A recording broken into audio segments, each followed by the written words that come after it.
နန်းနဲ့မိုးတောင်အလင်းရောက်၍ထမြောက်နိုးကြားလာတဲ့အခါ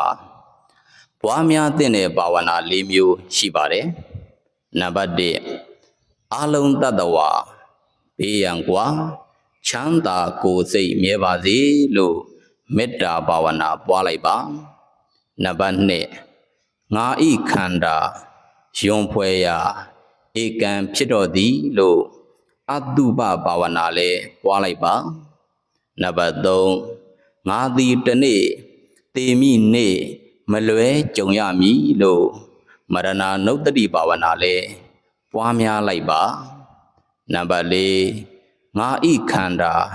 ဖယားထံအနှံလှူဒန်းပါဤဖယားလို့အတ္တတန်နေယတနာတရဏဂုံလည်းစောက်တီထားလိုက်ပါ။ဒါမှမဟုတ်ဖယားရှင်ရဲ့ဂုဏ်တော်ကျေးဇူးတွေကိုပူဇော်သည့်အနေအားဖြင့်ဗုဒ္ဓနုတ္တိဘာဝနာလည်းပွားများထားလိုက်ပါဒီ၄မျိုးဟာစတုရာရက္ခဘာဝနာလို့လည်းခေါ်ပါတယ်ထို့အပြင်လည်း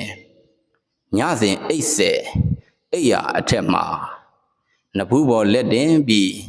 စဉ်းစားကြည့်လိုက်ပါဦးကုံဆုံးခဲ့တဲ့ဒီတနေ့တာမှာကုသိုလ်ပညာဥစ္စာဘယ်ဟာငါရထားပြီလဲလို့စင်ကြင်